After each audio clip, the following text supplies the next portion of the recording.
Let's welcome Secretary of State Charlie Summers. Mr. Secretary, thank you for coming on the show. Mike, it's a pleasure to be here. I'm glad to be able to spend a few minutes with you today. Secretary of State, new role for you. It's a good fit, I'm assuming? Well, I enjoy it. It's a great, really a great job, and I'm very honored to be able to be the 48th Secretary of State. And you know, it's a bureau that really has the ability to touch each and every person in the state of Maine, because not only are we responsible for elections, but corporations, commissions, the Bureau of Motor Vehicles, which obviously almost every person in the state of Maine deals with at one time or another, and plus the state archives, which I like to affectionately call Grandma's attic, where all the the important documents from the state are kept, as well as one of the largest Civil War document holdings in the country. So it's a terrific job. I'm very fortunate to have a great group of people that I work with. From Barbie Redmond, who is my chief deputy, to Tom Arnold, who is in charge of motor vehicles, to Dave Cheever at the archives, to Julie Flynn at corporations and the elections. They're good people, and they work incredibly hard for the people of the state of Maine. Great, absolutely.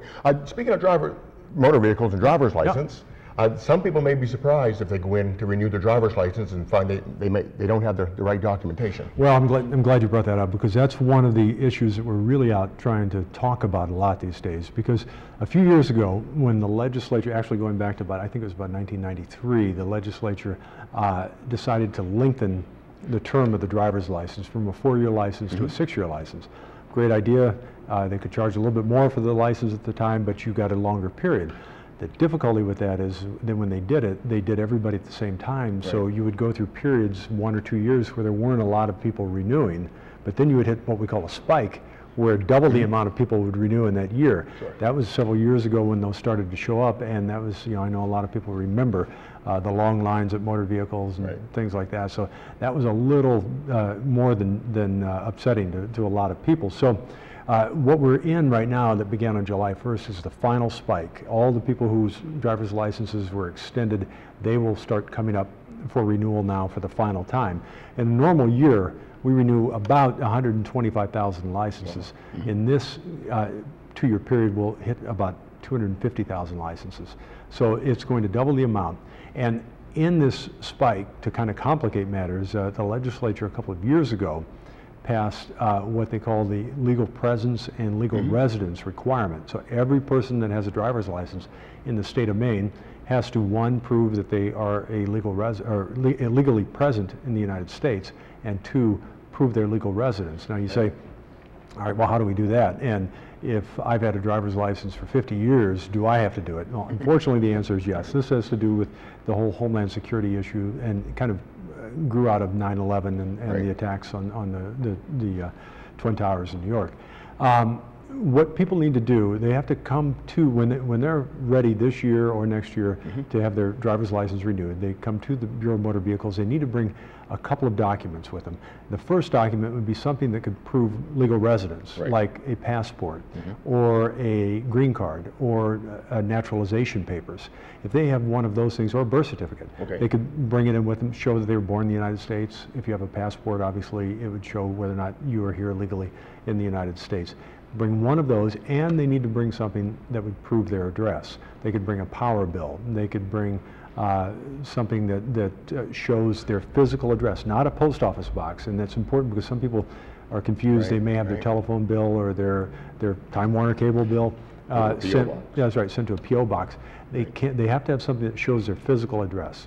So if they can bring from sort of column A, if you will, to prove they're legally present in the United States, a passport, a green card, a naturalization paper, and something to prove their legal residence, like their power bill, their tax bill, maybe their income tax return, something like that. And they can go to our website, which is maine.gov/SOS/BMV for Bureau of Motor Vehicles. They can go there and they can get a complete listing of all the documents that they need. But if people can do that and have those documents with them when they get to the Bureau of Motor Vehicle office, their visit will go very, very smoothly.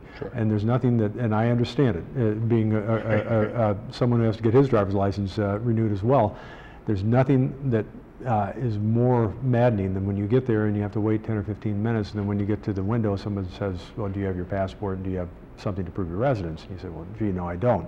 So then they have to leave and go back. So what we're trying to do is a little bit of outreach to let people know that if they can prepare by having something to show legal presence and legal residence.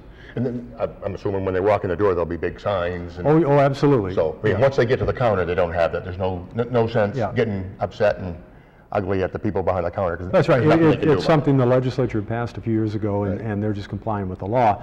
But one thing that we're trying to do too in the Bureau of Motor Vehicles is kind of have a triage effort, if you will, where one of the employees is out in the waiting area. So when Mike comes in, they say, "What are you here for today?" And they can direct you to the right place. And if you say, "Oh, well, I have to renew my license," someone will say, "Well, did you bring legal presence and legal residence proof with you?" If you didn't, then you can turn around and get it. But hopefully your listeners, and I know you go all over the state, and that's why it is such an important program, that we could be here today and just remind people that they need to have 2 forms of identification. And I know that you're going to run our website across the bottom of the screen soon, but it's maine.gov/SOS/B like boy, MV like Victor. And just go there and they can get the entire list. So one document proves you're born or a resident of the U.S., a legal resident, and the other one proves you're a resident of Maine. Your physical residence. And again, it's got to be, it can be a power bill, it can be your income tax return, but it has to show street address. 123 Main Street or something like that. It can't show a P.O. box. Understandable. Yep. Great. Well, Mr. Secretary, thanks for coming in and explaining that to us. Absolutely. Certainly we hope everyone who goes to get their license renewal will be prepared and have the right documents. Absolutely. I'm glad to be here.